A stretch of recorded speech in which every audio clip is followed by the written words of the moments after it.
Now let's get to the real good stuff. Let's get to the good stuff on the other side in the NBA. There's a whole lot to talk about. Just 8 games in, or however long it's been so far. We're really enjoying what I'm seeing across the board. A lot of good stuff. Before we go across the league, we got to start with our guys. The Lakers, man. How you feel about our guys to start the season so far? Another situation where their shortcomings are being like very much, I won't say exaggerated, but the shortcomings are being highlighted more. They are, than, though. like, them actually winning games. Because like they've won like 5 of their last 6. Granted, I think 2 or 3 of them have been against like poor teams as far as the Thunder and the Houston Rockets. Yeah, a few were nasty. But they've won like 5 of 6. I think they're in the 3 seed right now. So I'm fine with them. We expected them to get off to a slow start. So that's why I'm a little confused as far as Lakers Twitter or just sports NBA Twitter in general being shocked that they're not a great team immediately. Like we expected them to go through their bumps. Like Russ has to figure out his fit on this team where LeBron is the ball dominant, essentially point guard on the squad. I expect them to figure things out more. They still don't even have their real starting lineup. Like Trevor Ariza is projected to be in the starting lineup. Kendrick Nunn's probably going to be getting 20 minutes a game. THT might be getting around the same. So there's still a lot of moving parts that Frank Vogel's going to have to figure out, and our 3-headed monster is going to have to figure out on the court. I guess a little bit concerning that LeBron is already out for a week with the abdominal strain of some sort. Father Time is starting to rear its head, just is peeking out a little bit. Exactly, knocking on the door. I mean, I can appreciate them being cautious early on, seeing as though we do have Russ, and Russ can really do his thing when LeBron's out as well. So, as we went through, I think last season, you asking me if I'm worried or not. I'm not worried at this point. No. I'm okay with where we're at. I expected a slow start, and even with the slow start, they're winning games. So we're good. We're good. We're chilling. Yeah, we're good. And my point to it all is, I guess, a little more dramatic in the sense of I don't really care at all how it looks right now. As long as if we win at the end, y'all could throw in the Austin Reeves for 40 minutes a night. As long as we're at the end. Who's been playing well, by the way. Exactly. But just to that point, like my point is just win the games at the end. Just stack W's, however you stack W's, and we'll continue to work out the kinks as the season goes along. People are nitpicking every lineup and, DeAndre Jordan started the game, and, Dwight, we won the game at the end of the day. I don't really care about how it plays out. As I've said to you for a few seasons now, the real season to me, I'll have a real take for you once Christmas comes. And I think that's really true with this Lakers team who has like 12 new players, something like that. Exactly. I'm like, the guys are still learning each other's games and all of that. Yeah.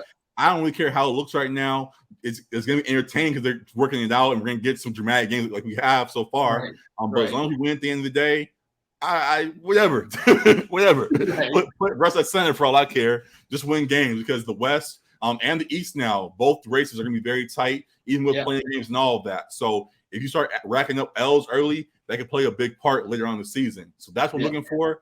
If we're not losing, however we got the W, it don't matter to me as long as we're winning at the end of the day. So just making sure we don't end up with a bunch of L's early on is my only concern.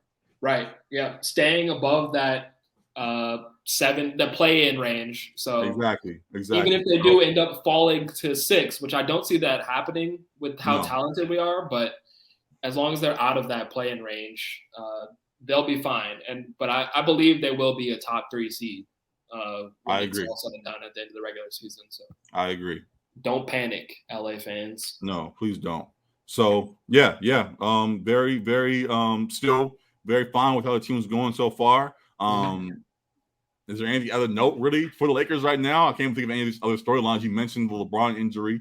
I think this is a great opportunity, as you mentioned, for Russ to step up. He already got 1 triple-double, I believe, early on this season. Probably will start racking up a couple more this week. So that'll be great to see. Anything else Laker-wise you know of right now? Laker-wise, I don't think so. Okay, then let's move on to the other things. And there are, as we talk about the Lakers being in the top 3 seed, I'll circle back to the storylines, but just with what we talked about, I'll go to this first. There are a few teams that have gotten off the hot start so far. I want to just go down a couple, just the top 4 seeds in each conference, and just ask you what teams are frauds and which ones are for real. So we'll start in the East. At 6-1 right now, at the 1 seed, the Heat are 6-1. Are they frauds or for real? They're for real. They're for real? Absolutely for real. 76ers are second, 6-2. Are they frauds or for real? And that's surprising, honestly. A little better than I expected. They beat the Bulls last night. I thought that was the game the Bulls were going to win. Right. So that was a good one. And without Ben, they've been doing a lot of it. Andre Drummond's actually been pretty good for them when Embiid is sat. I won't call them frauds because I expected them to be in the 4 or 5 range. So fraud, I guess, in the sense that they're a little higher than I expect them to be, but I think they'll still be a good team. Okay. Yeah. As you mentioned, when them playing the Bulls, with the Bulls losing, they're not tied at second at 6-2 as well. Are the Bulls for real this year? They're for real. I agree. I think you agreed with me that they would be for real, right? Yeah, we said that. Okay. Yeah. So they're looking good. And then 4th in the East. I tried to tell you that they'd be solid, and you might hear me. It's early, so maybe not. But the Raptors right now are 6-3. You said the Raptors were gonna be good? I don't remember that. I said you said you have them at. I actually have your list pulled up. You have Raptors at 11th. You said they'd be bottom, outside the play-in range, all of that. And I said they still are going to be solid. When Pascal gets back, he'll be a great piece addition. But they're going to be a legit team. And you really want to hear me on that. They're 4th in the East right now, 6-3. Are they frauds, or are they for real, or are they going to fall off and end up falling to where you said they were? It's tough because the word fraud feels harsh to me, but I'll call them frauds because I do believe that I think the Knicks are going to be better than them. I think the Nets will be better. I think the Bucks will be better. I think the Hawks will be better. So that puts them at least 8, 9. So maybe they'll be 8 or 9 seed. But I don't see them being a top 4 seed in the East. Got you. Scotty Barnes has been surprisingly really good rookie. Absolutely. Yeah, I was just going to say, I don't think they're going to be a top 4 seed through the whole season either, but they will be better than could have been records. They'll be better than the Celtics at least. I know. I'll say that. That's how it's looking, unless the Celtics make a trade. Yeah. So I'm still rolling with that nickname for Boston. And they are off to, where are they right now? They are 12th. 12th. 3-5. Oh yeah, I was going to the wrong thing. 3-5. So yeah. They got their things they're trying to work out. Jalen and Jason can only do so much, and even what they're doing isn't satisfactory, as they just got criticism from Marcus Smart about them not passing the ball and things. So they got things to work out on their own. We'll bring Matt on to talk about more in-depth Boston things. But just saying that I didn't have high hopes for this Boston squad. Neither did I. Where did I have them? I think like 8 or 9. He had them at 8, and I said that might even be too high, even that. So they're showing it, and I definitely think the Raptors will be above them as the season continues. That Dennis Schroeder bag isn't looking too heavy right now. It gets smaller and smaller every night. Hey, call IT. I think Dennis is going to be on a slow grind for a while after this. It's going to be tough. The Briggs truck is putting it in reverse. Yeah, it's gone at this point. It's long gone. But that's the East for right now. We mentioned the top 4 there as well as the Boston squad. But on the West, another good race going on there. Fraud for real for these squads. Jazz 6-1. For real. I mean, as contenders, frauds. But regular season, this is what you expect. We expect this from the Jazz now. All right. Somewhere of a surprise. You had them at. I had them at 4. I said they'll be top 4. Top 4. But I don't think we expect them to kind of be a top team this early. I think everyone thought they would get there once Clay and James Wiseman returned. They didn't think it would be clicking this fast. But the Warriors are at 6-1. So tied for first right now. I think we kind of already said it, but fraud or for real? Very much for real. Like I said in the last episode, I think they have that similar to the 73-9 dynamic. And bringing Clay back, I think surefire makes them maybe now top 2 seed in the West, but definitely a top 4 seed in the West. I don't see them falling any farther than that. Very, very legit. Fans are falling in love with Jordan Poole, who's been a great piece for them. Fans are falling in love now with Gary Payton Jr. or the second as well. Recently, he had a great dunk on Kelly Oubre, former Warrior, I believe a night ago. So it was great to see.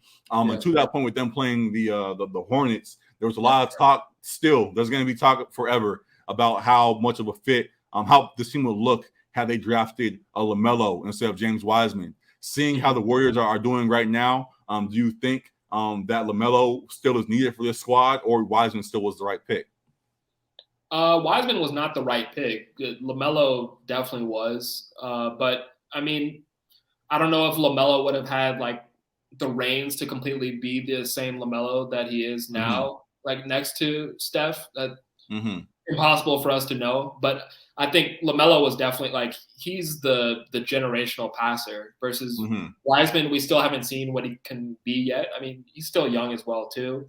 Dealt with some injury. But it seems like he hasn't met at least like Steve Kerr and maybe some of the front office's expectations for what they thought they were getting with Wiseman. Sure.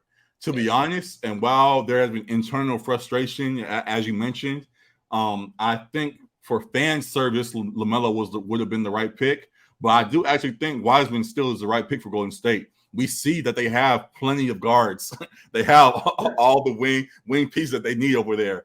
Adding Wilder would have been nice to see how LaMelo was dishing it to Steph and Clay and whatever. I think having a secure big down low, who I think James Wiseman still can very much be. I think James Wiseman still was the right pick for them. I mean, when he gets back, I hope he proves that. Obviously, if he's hurt forever, then of course the healthier guy is the one that you should have had. But if he comes back healthy and can be the guy that he showed flashes of at Memphis, and then after his 5 games he played for them or whatever, the little bit that we saw in his first season, I think that he still can be the guy that the Warriors hoped he would be. So I still believe he is the right pick for them. And yeah, adding him and Clay back later on in the season only adds to the legitimacy of the Warriors push this season, and they definitely are for real. So I agree with you back to where we started. So yeah, definitely for real for the Warriors squad. And then going down the list, just going through the top 4 squad teams of each conference. The Mavericks actually right now are at 5-3 and third in the conference. Yeah, you had three teams are tied. Yeah,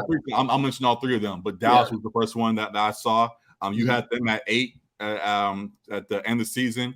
They're 3 now. Do you think they stay up at 3? Are they for real? Or are they going to fall down to that 8 range? That's the only team I would say here that's a fraud in the West as far as top 4. Yeah. Okay. I will say that if, as we have said for his whole career at this point, if Kristaps can stay healthy, if he can provide, which he has not, 2 games this season, maybe. If he can provide any bit of actual contribution to this squad, they might actually be for real. But because he can't stay healthy for this squad, I think they fall down to that 8-9 range, as you mentioned as well. So yeah, I agree that they're fraudulent right now, and we'll see how it goes. But another team that you had 8 and 9, but are now tied at the 3 spot. Memphis also is at 5-3 as well. Are they frauds or are they for real? I won't call them frauds. I like how they're playing. Like, they're playing well. I don't think they'll be this high, but they could be slightly higher than I had them. Like, I could see them being 6-7 range. Because I do think they're better than Portland right now. I believe I had Portland ahead of them. Yeah, you have Portland at 7. And Portland, like we said, Ben McLemore was not going to be the fixing piece to that Portland squad. So Dame can only do so much, and they've kind of reached their peak. And so I'll say they'll probably be about the 6th seed. I think the Clippers won't be better than them without Kawhi. Then Portland? The Clippers won't be better than Memphis. Oh, okay. Without Kawhi. Got it. Paul George has done his thing, but they don't play firepower. I want to give him props because I had my concerns about him early on last postseason, but he's really been doing his thing, and he looks like he's back into. Last year he said he'd be an MVP race type thing, and he kind of fell short. But this year he's back in that number 1 role, and while the Clippers might not be a top tier seed, they'll be close enough that he's in the MVP race He was one of my dark horses, and is showing that right now, leading the league in points, I believe, and steals. If I'm reading that correctly, yeah, leading the league in points and steals, 29 points a game. I mean, they need him to score 30 a night to win games. He's doing it because he has to, but the fact that he's able to actually keep up with expectation, at least for him individually, has been great to see. People are saying he's now. There was a lot of debate that's saying he still was at that kind of plateau from those Thunder and Indiana days, but now people are saying he's finally taking another step from that and continuing to elevate. So I agree with it. And I like what I'm seeing. I see him at the same level as like when he was in the MVP race with OKC. I can see argument for that, but I can also see why folks believe he's elevated as well. I think he's rounding out his game a little bit more than those days as well too. So either way, just seeing how Paul George is back in the discussion and getting the proper praise. While it was a little bit more of a stretch, this isn't the Paul George podcast, whatever, but just sticking on him for one last thing. People had him as another dark horse top 75 guy in the league and saying that he doesn't get the proper respect with accolades that he has already put together. People said that while a guy like T-Mac, while he is great, Paul George might have a better resume than him and continue to add to that. So we'll see. It's a stretch for many, which is why you scrunch your face and all of that. But just seeing that he's now gone from a guy that was heavily criticized for a long time to folks finally saying, and deservedly so. Deservedly so with some of the things he did. But to now gain his praise has been great to see. I jumped ship for a few seconds there myself. But I'm back on the board and glad to see what he's doing. So salute to him for that. But they're going to be right with Memphis as you discussed in that race, and it'll be fun to see. We tried to figure out where Ja Morant lands in these award races and couldn't figure it out.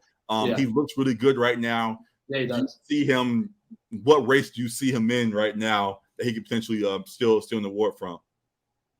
I mean, the race would be MVP race. I don't see them cracking a top 4 seed. Right. I mean, maybe I don't know if you can maybe pull up like his assist numbers. Like maybe he can lead the league in assists, something like that. But he's been great to watch. I mean, he's looking athletic as ever, as he usually does, scoring the ball at a high clip, distributing the ball well. They have solid young players around him, which they've had. But like Desmond Bane has been playing pretty well for them. DeAnthony Melton has been playing pretty well for them. They're going to have to figure out their front court situation. Like Brandon Clark hasn't gotten a whole lot of run. I had high hope for him, still not fully putting it all together. But Ja, who to your question is averaging 27, 8, and 6, or 27, 7.5, and 5.5, if you want to be more specific, is looking real good right now. And he's in the MVP race, but with such dogs that are in the league still, it's gonna be hard for him to really win that one. But he's looking real good and has his squad at top 4 right now. It's very impressive to see. So salute to them for what they're doing, and we'll see if they can keep that up for the rest of the season. So they're 5-3, and then also for our guys, Lakers are 5-3 as well. I believe we can agree that they're for real.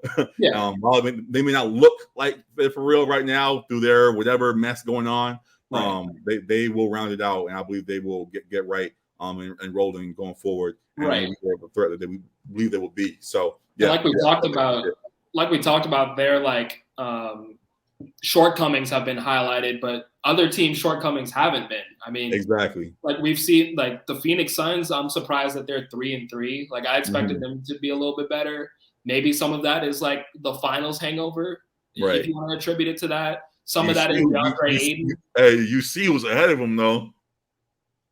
Oh, the Kings. We here. No, you're not here. You're not here. we play in range at least. Oh yeah. I think your 11 seed Kings joke. Hey, your 11 seed Kings joke is gonna finally reach its end this year. We're gonna get at least a 10. We're getting 10. I don't know. It's possible though, with how bad the Pelicans have been. It is possible you get that 10 seed. I was gonna say, if there's one big surprise on the opposite side of our Friday for real for the most disappointing squad, it has to be the Pelicans. Even though Zion's out right now, seeing how bad they are, even with Brandon Ingram by himself, I tried to give them those moves they made. Yeah, I tried to validate them some kind of way and try to see the positive in it, but it's just not working right now. It's not looking good. We didn't expect Zion to be out this long. We knew like he was hurt, but still don't know when he's coming back. So that plays a major part in it because he kind of masks their issues as well. It seems like it wasn't just the injury, but it's now his weight that's going out of control as well. It seems like he got really big again. Charles Barkley joked and said he left the baby of him and Shaq. That's what he said he looks like right now. Right. So with him getting as big as he's gotten, it's going to take some more time to get him in shape as well. So that guy that we had high hopes for, it's going to take a season for him to get back to that guy we hoped he would be. So, it's going to be another lottery season for the Pelicans, and we'll see if they make the right move instead, or if they try to make some moves earlier on to revive this thing. Brandon Ingram. If this is the season we're going to have, free Brandon Ingram, please. Yeah. Hey, same to Cleveland. I think Cleveland was just outside of that range. They're at like 8 right now, but they're 5-4, so they'd be tied for whatever. Or something I just thought of is send him to Portland. I feel like Dame has not had the wing player next to him who could get like 30 a night. Robert Covington was not it. Respectfully, he was not it. Not it. So, I think either of those squads will be great. To Cleveland, I think Cleveland is putting a nice core together. Evan Mobley, Payton, is looking better than expected already and looking really good. And the Twin Towers that people were concerned about how it would work out has worked out very great so far. Jared Allen's getting his numbers, and Evan Mobley is doing his thing alongside it. And Garland and Sexton in the backcourt are looking. Don't forget about Laurie. Oh, I wasn't missing out him, but the two most notable names in the front and backcourt, and then you have Laurie somehow adding another 7-footer. Yeah, they're starting all three of them. People were confused, as we all didn't think it would work at all. But they made that thing click over there. Shout out to the coaching staff, a bigger staff, and all those there that I believe are there doing their thing. And they made it work and are looking like a solid squad. I wouldn't say they're for real just yet, but they are moving definitely in the right direction. So I think if you it's feeling like it could be like last season where they got off to a good start, but an injury or two hits and then they start to fall off. To where we started off at, if they made a trade for a guy like Brandon Ingram, that could keep them afloat and they wouldn't fall off like we saw last season. So I think Brandon Ingram could be a great piece there as the missing piece potentially if Laurie's not the guy at the 3 spot. I think Brandon Ingram definitely could be. So we'll see what Portland does and if Cleveland makes a move to really push forward. There's still rumblings, even still, as they look solid about Sexton not being that guy over there. So if they don't like him, well, I mean, they do like kind of way. I think they can move him. I like the move that they did to bring in Rubio. Like Rubio's been very solid for them as well. Right. Like, one of the few veterans on that team. They're a very young squad. But with having him and Garland, like you have the luxury to be able to move Sexton now, I feel. And they have a couple other guys between like Isaac Okoro, who hasn't really played yet this season, as well too. And Cedi Osman has been a guy that they've played in the past as well. So I think they can afford to move one of those pieces if they want, because they have some depth while it is young. They are talented players. So they could make a move, and if they want to be a playoff team for a guy like Brandon Ingram. Yeah. So looking forward to how they adjust. That's the Friday for real for right now. I think that I'm really liking how the season has started, and a lot of teams are impressing so far, and it's fun to see. You mentioned them slightly earlier. You talked about the Suns getting off to a kind of mediocre start. And I don't know how much of this part may play into it. But there's a lot of rumblings. There's a lot of issues going on beyond the court with their owner Robert Sarver, and we're seeing that unfold right now. Him saying the N-word to players and all kinds of it was basically like John Gruden type stuff. Yeah, very, very just not in the emails. Racist stuff. And not emails, just folks saying, he says this stuff, does this stuff. Right. Actual accounts. And we got a glimpse of it, a big report. there are a lot of players, former players, and coaches, whatever. And there's a lot more that he did that wasn't in that one big report that came out on ESPN the last day or two ago. So nasty sight over there. And the thing that came to mind to me was that how is Chris Paul somehow on this team yet again? He was there for Donald Sterling in LA when that all fell apart, and now he's in another situation. I'm in Phoenix with Sarver and that situation. So you're saying Chris Paul a coon? No, I'm not saying that. I'm just saying how does he find the spots and hopefully he can get them on the right track again, as he did with the Clippers back in the day as well. So people have said over time, like Chris Paul is a cop, man. Like the way he be snitching on people and stuff, trying to get people in foul trouble. I guess that's exactly what Sarver wanted. He wanted one of them, so that's what he got. It's a nasty situation, as you said, over there. Right. Never want to have one of these reports come out if you're in an organization. It's a black mark on the organization. Free DeAndre Ayton. What? If he wants that, I mean, because I think he just wants to get paid. Well, he only wants it. They're not paying him, and maybe Sarver and his thought process didn't want to pay a guy like him. I mean, he paid Mikal Bridges, so. I'm not even gonna say Chris Paul. I'm not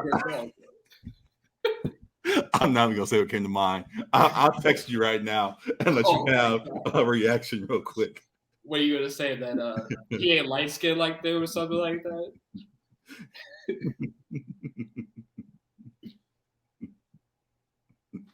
Check your phone real quick. That's what. Yeah. Of course.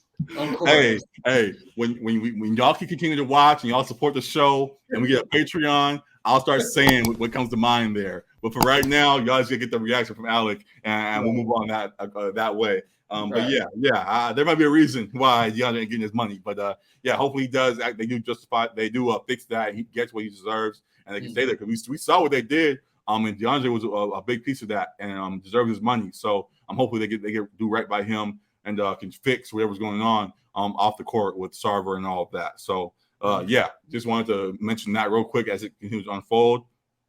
Last thing with the NBA, a point you wanted to point out to me is just that the NBA rule change that has took place before the season has been great. Has had great effect on the game so far. It's been a much more enjoyable game to watch. So this season with what they have done to eliminate guys that blatantly draw foul bait in the league. So really enjoying what I'm seeing so far. And you want to add to that? Yeah, no, it's been great to see. It's given the game more of a late 90s, like early 2000s feel as far as allowing defenders to use more physicality, right. And not rewarding guys for seeking out the foul versus seeking out the basket. Like that was the most frustrating thing to me, is like seeing guys like Trae Young or like James Harden seeking to draw fouls, hooking players, reversing back into players. Just real quick, there was a play early on where Patrick Beverly tried to get in front of a guy while he had the ball, and the guy fell on top of him, and he thought it was going to be a foul, but they called it on Pat instead. He gave a thumbs up, like, okay, I see where we at now. I see how times have changed. So that was great to see, and I'm glad that part is being removed from the game. Yeah, so credit to Adam Silver for instituting that rule change. I think the next one, which has been reported they are looking into, is taking away the foul that kind of like stops transition, where guys just fouled in the open court instead of getting back on defense. Right. They're going to try to eliminate that in some way. I don't know whether it's making it a clear path foul or whatever. Bigger penalty for it, so guys a bigger penalty to discourage guys from taking that foul, because it's not a basketball play. Like, you're just stopping the play. So also, I guess just visual as a fan, many times those are fast break plays, and NBA loves fast breaks and the fast pace of the game. If you're going to stop that, you deserve to be. We want to see those highlights when they come from those fast break plays. If you're stopping that because you don't want it to happen, you deserve a penalty for it. So I'm glad that they're looking at that. Yeah, we've seen guys have to adjust or struggle to adjust. Trae Young was talking about how tough it is with more physicality, as far as not only him but like Devin Booker and Damian Lillard's numbers being down. Which listen, man, listen. And James Harden has been really struggling out there too. The pure hoopers have adjusted just fine. Steph looks great. Steph looks fantastic. So the rest of y'all get it together. Yeah. Get it together, please. Yeah.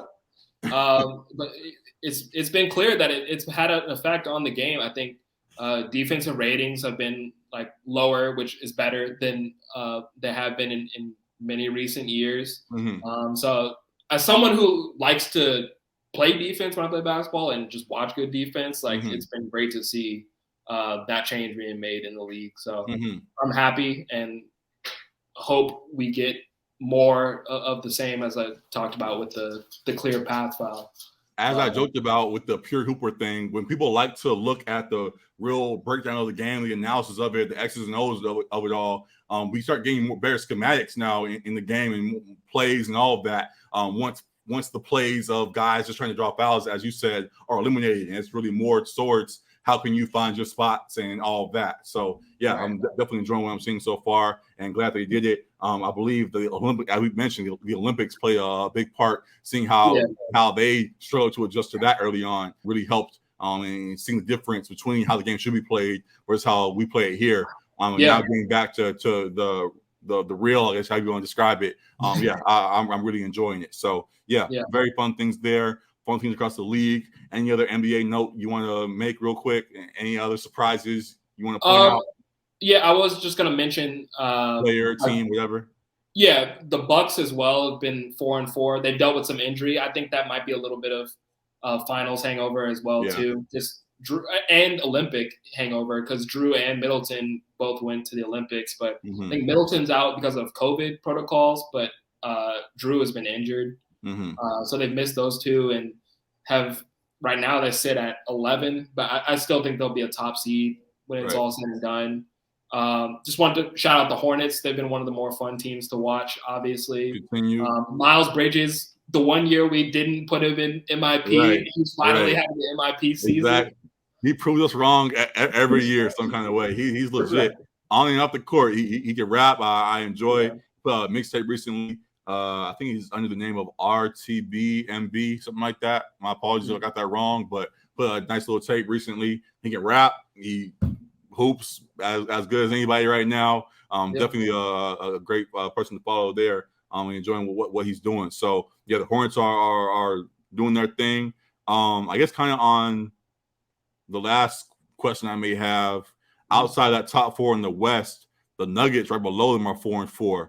You think the Nuggets and Jokic, MVP Jokic are frauds this year, or are they gonna find ways to elevate into that top tier? I don't think they're frauds. I think I had them at 5, like in my preseason ranking. But I think Michael Porter is going to need to step up. They just paid him that max money, and he has been shooting like below 30% from 3. So they're going to need a lot more from him, especially with Jamal Murray out.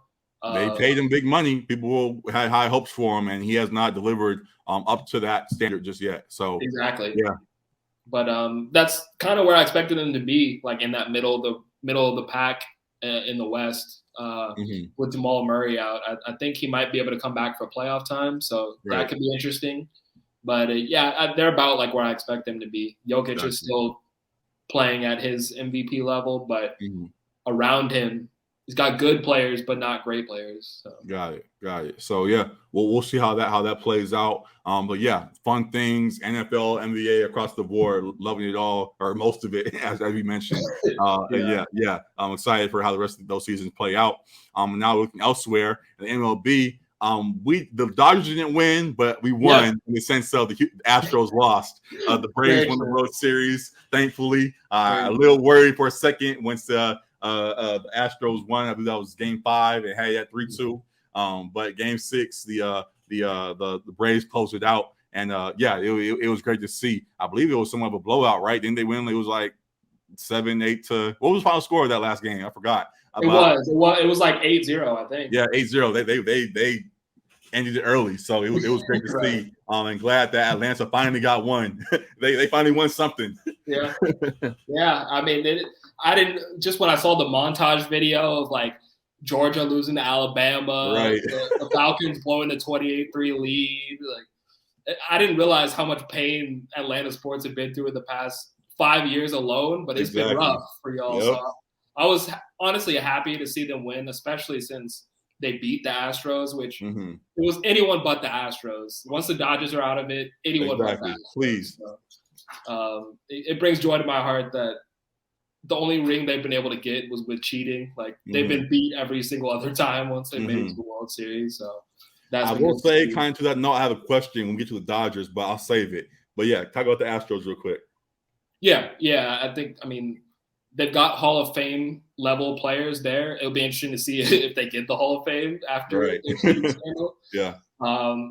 Incredibly talented team. So extra respect and credit due to the Braves, especially beating this Dodgers team that was 106 wins on the season. Right. They proved me wrong. I thought it was going to be an easier series than the Giants one, but they put us to bed. No joke. And went ahead and did the same to Houston. So I'm happy for them. Happy for Freddie Freeman, who's been there for 9 years, I think, and won his first World Series. But I was happy for the Atlanta Braves. Yeah. Happy for them. Glad they got it done. And now turning back to our squad. How do I properly ask this? I saw you talked about how the Astros for the last couple of years, the one that they got was the fraudulent one, and all of that. People have been saying the same thing for the Dodgers as well, saying we get close every year and lose, or we get the one, but it was the one short season. Are the Dodgers frauds actually, or do you think we can continue this run and actually win and get over the hump in the next year or two, or just looking at next year? Do you think we can actually get it done next year? My thing is, you can't be a fraud when you're winning 8 straight division titles and winning 106 games. I'm just asking to shut down the narrative. Sure. Yeah, I think it's good we address it. Yeah. You win 8 straight division titles and then put up 106 wins, which might have been a record for the Dodgers, or second best ever that they've won in a season. And then they beat the team that had the most wins in the regular season with 107 with the Giants. Right. And they got beat by the eventual champs. Like, I don't think that's fraudulent. Like, they got beat by what was a better ball club at the time. I think healthy Kershaw, healthy Muncy, it maybe is a different story. Maybe the Dodgers would beat the Braves and beat the Astros, but that isn't how the chips fell this postseason, and that's okay. Like, I think the best team won, and that's all right. I don't think you can call the Dodgers fraudulent for winning in 2020 when there was only 60 games, because would you call another team fraudulent if they won the World Series that year too? We know how that goes. It's the same as the Mickey Mouse ring for LeBron. Exactly. So they can talk. We know what the truth is. So I think we're going to continue doing our thing, and we'll be back again next year with our loaded roster, and we'll do our thing. So we'll set down the noise and all of that, and I'm looking forward to next season. I got to a game this year. I really enjoyed the experience. I joked about I think I at like the third inning of the game I was at. I joked with the people I was there with. I was like, "Hey, this is about the time where I turn the game off, but since I'm here this time, I'm gonna sit and enjoy it." But being real, like, it was a very fun experience. Definitely want to get back to next season. I'm looking forward to being in the stadium for a few more games. So should be very fun. So looking forward to all of that. NBA, NFL, MLB, address it all. We've been going for an hour 40 now. Yeah. And real quick with the MLB, Buster Posey retired. Yeah. And I'm still learning things, following, kind of new to it all. Is this premature? I feel like he still had a lot left. He's only like 12 seasons in, I believe, but I thought he was going to go a little bit longer. But was this a surprise to folks, or does this make sense for him? And just what does it mean? That's a good point. I don't know if it's premature, because let me see, how old is he? I know he's in his 30s because he's been around since 2009, maybe. I say that whether age would make sense for it. I just thought when I saw this headline, like, dang, that's early still. Like, even. Yeah, he's 34. So, like, I honestly, I think he could have played a couple more seasons, but maybe injury had a little bit to do with it.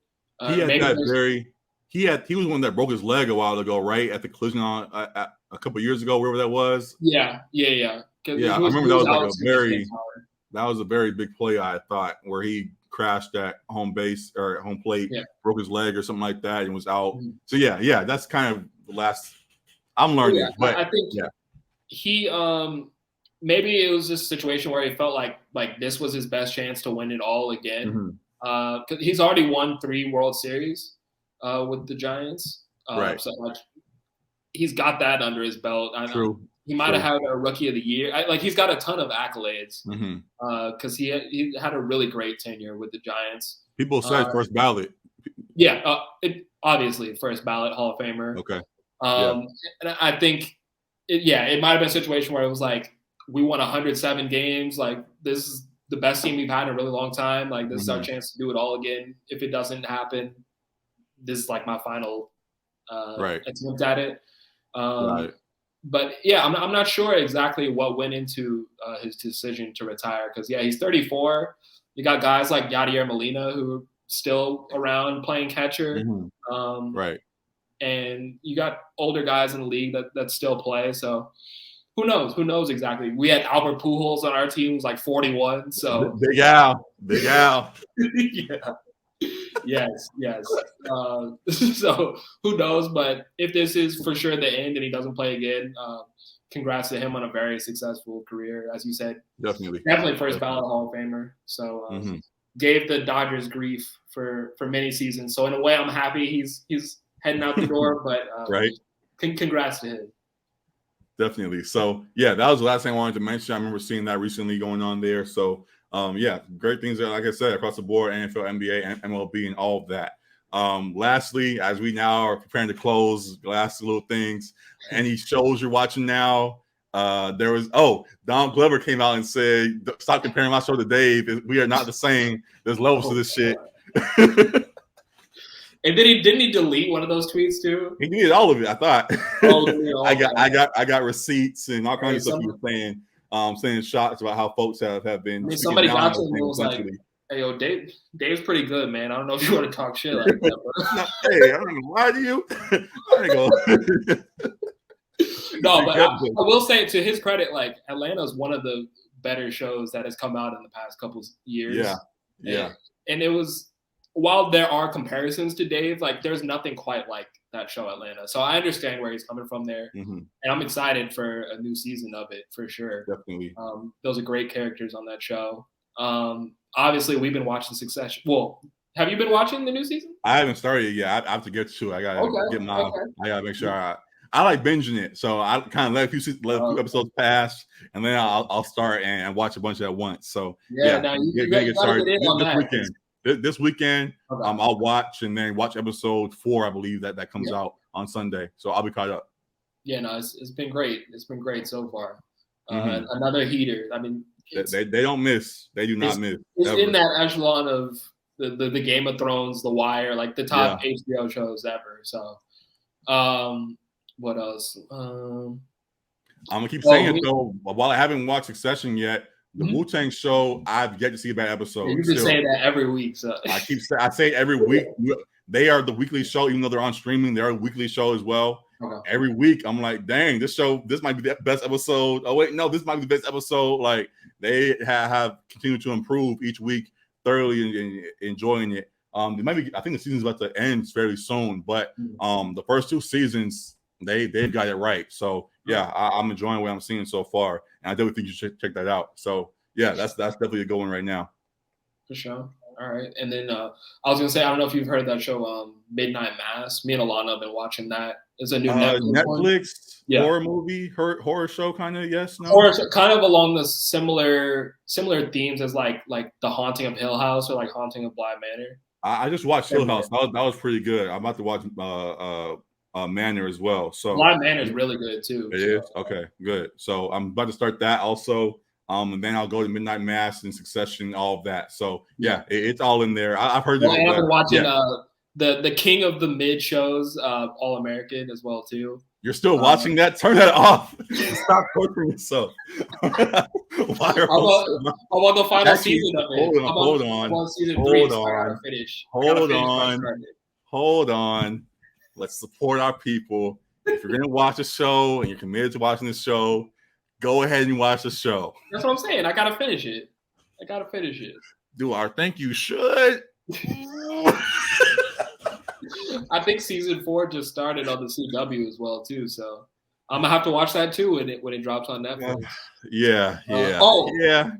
Were you into You?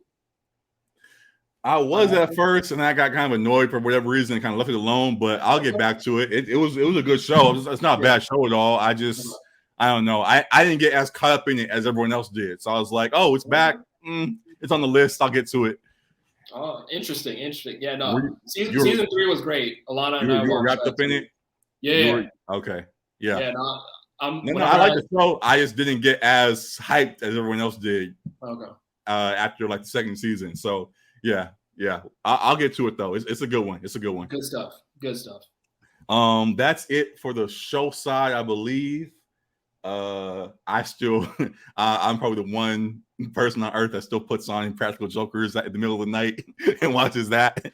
Somebody does, because it still comes on. Somebody does. They keep getting new seasons and movies and all of that, but I don't know. That's just a random show that the one randomly in the background kind of thing. The only time I see that show referenced is when people talk about Frank Vogel, because apparently he look like one of the dudes.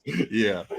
But yeah, that's a much more random show. You don't have to binge that or just if you're watching TV and scroll down in the background. It's a good one to stop at. But that's that. But going elsewhere for music, Summer Walker has an album coming out, I believe tomorrow. Silk Sonic is the week after that. Saba is the week after that. I've gotten back and just listening to Saba and his discography. Yeah, he's up there, man. Saba is really good. Yeah, that Pray For Me album still is one of them ones. So really enjoy all that that he is doing and looking forward to what he has next. Summer Walker surely is going to have plenty of great music for us with this album. Silk Sonic, we'll see. They put out a second single after the door open. I didn't even realize. I didn't realize either. They have a song called Skate that's out, and it's solid, but it clearly is not the same level as that first one. But we'll see what the album holds for us. But good things there. And then kind of more so on the underground kind of side, which I know underground guys hate. But the reality is that's kind of how they're labeled to the masses. But a guy that I've been a big fan of for a long time now is a group actually called Mutant Academy. Who one of their lead rappers' name is Fly Anakin, who is starting to get a lot more buzz right now. I think he just signed to a major label, I believe, and debuted a new single last week called Sean Price, which is really good, which should gear up for his major label debut. So thoroughly enjoy Fly Anakin and all the Mutant Academy crew out of Virginia. Great group of guys that I think you guys should listen to. I don't want to say real hip hop, but they have a sound where if you like bars, they got plenty of them for you. I thoroughly enjoy listening to them. Got a chance to meet them a while back and all that. Real cool people. So definitely check out Fly Anakin. We have a single called Sean Price out right now with a lot more on the way and plenty you can go back to and enjoy too. So that's that. Anyone else I've been listening to lately? I think you had on there that Adele is coming. Didn't she already drop? Did she? I thought so. Oh, maybe I missed it. I already dropped, but I'm sure there's plenty of good stuff on there. Mick Jenkins dropped the album that's really good, actually. I think we had talked about that last week. Elephant in the Room. Really enjoyed that. You mentioned Reasons EP that came out. What else? No, her album drops November 19th. She just dropped the single. Oh, okay. Well, yeah. I'm sure plenty of great stuff on there. But yeah, Mick Jenkins dropped a real good album. Elephant in the Room, that's really good. Check that out. Reason, like I said, I think you mentioned that last week. The little three-track EP, whatever, with Wale, Benny the Butcher, Isaiah Rashad, and a few other folks. It's solid. And I've actually seen. You ready for this? I actually like Big Sean's little EP he put out. The What You Expect EP. I didn't love it. It was just like fine, okay. I might not go back to it a whole lot, but from what I heard, I was like, oh, okay, Sean, I like the direction you're now going. I think he's off of good music now, and he has a little more range to do what he wants to do. I think he still was hanging out with Kanye the other day for whatever reason, but I guess he didn't end on bad terms, which is nice. But yeah, he's now doing his own thing, and I at least somewhat enjoyed the EP that he put out. Have been pretty critical of him for the last few projects, honestly. Haven't really felt very connected since Dark Sky Paradise, but I think this one, this little EP is pretty solid, and I'm looking forward to what he does next. So he got me again, I guess, kind of like the Drake thing. He got me again when I thought I was out. But yeah, good things there.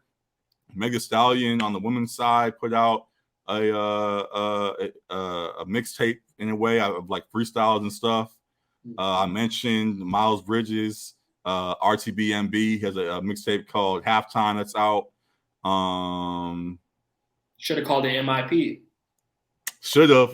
Hey, that's the next one. Once he wins the award, he'll have that ready. Maxwell Cream has a tape called Way of the World that I actually really do enjoy. I don't know if I'll put it up there with Album of the Year, but in that second tier, it'll be right there. Maxwell Cream. Oh yeah. I haven't listened to his newest album. I actually really enjoyed that one. So much music drops. I'm scrolling through my iTunes right now, and there's just so much that it's easy. Like Wale drops. Yeah, Wale. I liked Wale's album too. Wale's album was good. Back towards the underground-ish kind of side. Guys that actually found another TikTok find. I found some good music through TikTok. Sorry, my bad. Did you listen to Young Thug? I still haven't listened to that project. That album, it came and went, to be honest with you. It was solid, and that's what I got to say. And I'm a big Young Thug fan. It didn't get near as much push as not at all. Not at all. And there were high hopes for it, too. Like, I thought it was going to be another, he's going to keep going. And there's decent stuff on there. It's getting the push in the sense of I see it. It's on all the ads. It's on ESPN right now as the theme music, whatever. But in regards to actual replay, I haven't gone back to it, to be honest with you. So it's what it is. But I was just going to mention, I believe they're a group called Kwame. Kwame Adu and Zay All Caps are both of their names. They're an EP called Motherland, which is really solid. Both of them individually have tapes, I believe, also that have been pretty solid. I've been checking out. Found them through TikTok. People put some music on TikTok now heavily, and all of that is fun to see. Really, I saw them on there, and let me decide to check them out, their actual stuff, and really enjoyed what I heard. So yeah, Kwame and their mixtape called Motherland EP. Check that out also. Good stuff. So yeah, there's good stuff across the board right now. What stuff are you going back to right now? Because again, we listen to so many things that we keep glossing over and whatever. What is in your rotation at the moment? To be honest, it's been a lot more like podcasts and TV. That's fine. Yeah, whatever you listen to, whatever is consuming your attention. Yeah. I will say, music-wise, that demo tape from Reason I really liked. Because I listened to like a few albums when I was traveling. I'm glad TDE and Griselda are finally doing stuff. People didn't really acknowledge that part, but I'm glad that they finally are on tracks together. And Isaiah and Reason held their own with Benny, because Benny put on sounded real good there too. So Reason honestly stuck out the most to me. Like I said, that made me want to go back and listen to his older stuff. Yeah. Mac Miller put Faces back on iTunes. I think we might have mentioned last episode. ASAP put his first mixtape on there as well. So that's been a wave recently of folks doing that. Yeah. I still listen to Donda and CLB from time to time. Can I be honest with you? Yeah. Outside of Champagne Poetry and not even Poppy Song. What's up? Pipe Down. Well, that's what I meant. Pipe Down. Yeah. Outside of those two, I don't go back to CLB at all. I more so listen to it in full. I don't really listen and some of the tracks I have on playlists.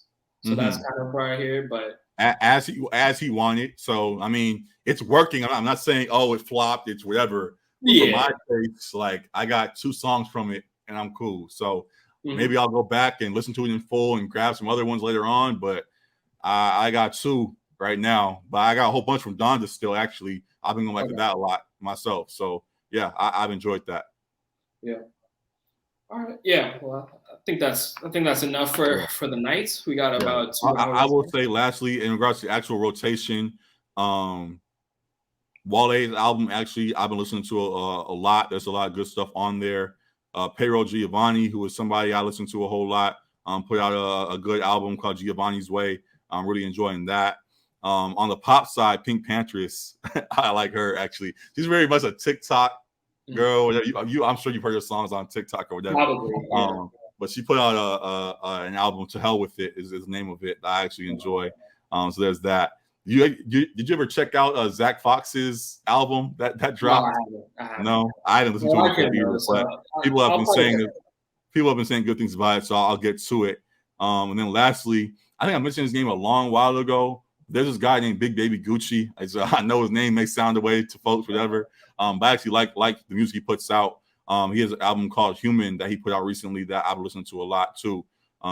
Yeah. So there's this good stuff there, and I enjoy all I'm hearing from them. Beyond Donda and going back, I've gone back to Tyler's album a few times and Isaiah Rashad's album. And Vince. I listened to Vince earlier today and enjoyed that. So yeah, there's been a few that I'm still going back to from this year. It's been a real good year for music.